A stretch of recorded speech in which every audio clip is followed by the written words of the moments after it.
Kill just 1 hour 45 minutes run టైంతో 3 weeks back థియేటర్స్లో release అయిన ఈ సినిమాని పీవీఆర్ పాస్ కొనుక్కొని లాస్ట్ వీక్ అయితే చూసా. కంపల్సరీగా థియేటర్లోనే చూడాల్సిన సినిమా ఇది.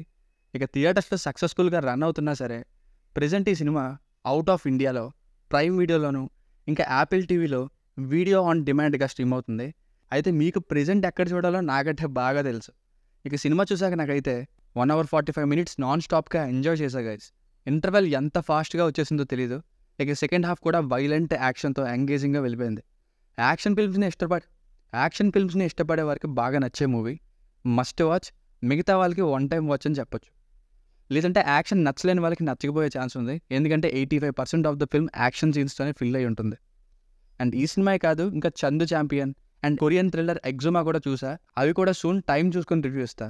ఇక ఫ్యామిలీతో ఈ కిల్ మూవీని చూడొచ్చా అంటే వైలెన్స్ అయితే చాలా దారుణంగా ఉంటుంది. లైక్ తలని ఫైర్ ఎక్స్టింగ్విషర్తో నుజ్జు చేయడం, తల సగం తెగిపోతే అందులో నుంచి బ్లడ్ రావడం, ఇలాంటి ఎన్నో దారుణమైన బ్రూటల్ కిల్లింగ్స్ ఉంటాయి. అవి పర్లేదు మాకు అనుకుంటే చూడొచ్చు. ఎక్స్పోజింగ్ కంటెంట్ అయితే ఏముండవు. బేసిక్ స్టోరీ లైన్ ఏంటంటే హీరోయిన్ ఎంగేజ్మెంట్ కుదిరేసరికి ఇండియన్ ఆర్మీలో కెప్టెన్ మరియు ఆమె బాయ్ ఫ్రెండ్ అయిన హీరో ఆమె కోసం రావడంతో తిరిగి హీరోయిన్ వాళ్ళ ఫ్యామిలీతో ఢిల్లీకి వెళ్తుంటే హీరో కూడా అందులో వెళ్తాడు.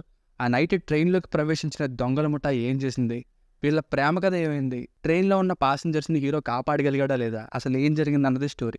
ప్లస్ పాయింట్స్: సింపుల్ స్క్రిప్ట్ని అయినా సరే మ్యాక్సిమం లాజిక్స్ బాగానే రాసుకున్నారు స్క్రిప్ట్ పరంగా. అండ్ హీరో లక్ష్య గారు అండ్ హీరోయిన్ తన్య మణిక్తర గారు ఇద్దరు బాగా నటించారు. మెయిన్గా హీరో అతని ఫ్రెండ్తో కలిసి out and out action stunts చేయడం గ్రేట్. రైటర్ అండ్ డైరెక్టర్ని కూడా అప్రిషియేట్ చేసి తీరాలి. ఎక్కడ కాంప్లికేట్ చేయకుండా ఎంతలో ఉండాలో అంతలోనే ప్రతి సీన్ని లిమిట్ చేశారు. ఎడిటింగ్ థీమ్ పనిదానం కనిపిస్తుంది. కేవలం 1 అవర్ 45 మినిట్స్నే క్రిస్పీగా కట్ చేశారు. ఒక నైట్లో అయిపోయే సినిమా ఇది. విలనిజం కూడా పీక్స్లో ఉంటుంది.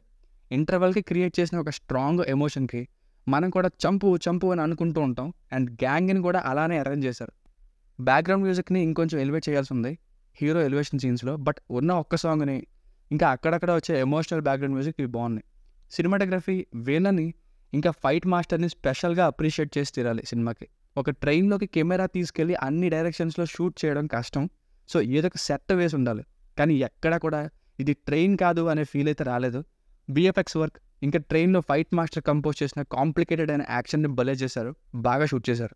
మైనస్ పాయింట్స్: ఎంతసేపు యాక్షన్ ఏంట్రా అనే వాళ్ళకి, అంటే ఫైట్స్ పెద్దగా నచ్చని వాళ్ళకి సినిమా నచ్చదు. సెకండ్ హాఫ్లో ఇంకా స్టోరీ ఏముండదు, ఓన్లీ రివెంజ్ అనే పాయింట్ మీదనే రన్ అవుతుంది. అది ఎందుకు అన్నదే మీరు సినిమా చూసి తెలుసుకోండి. ఇంకా మధ్యలో విలన్ ఒకడు ఏకంగా రన్నింగ్ ట్రైన్ పైకి ఎక్కేయడం, ఇలాంటివి టూ మచ్ అనిపిస్తాయి. అండ్ ప్రొసీడింగ్స్ ముందుకెళ్తున్న కొద్దీ ఎక్స్పెక్టెడ్గా ఉంటుంది. సో ఫైనల్గా మూవీకి వర్డిక్ట్ ఏంటంటే యాక్షన్ లవర్స్కి అయితే సూపర్ సినిమా ఇది. మిగతా వాళ్ళకి one time watchable. Best film for action lovers, one time watchable for others. దీనికి రేటింగ్ వచ్చేసి ఇది నా ఒపీనియన్ 3.75/5. మీకు కనుక నా రివ్యూ నచ్చినట్లయితే మరిన్ని రివ్యూస్ కోసం మన ఛానల్ని సబ్స్క్రైబ్ చేసుకోండి. Thank you.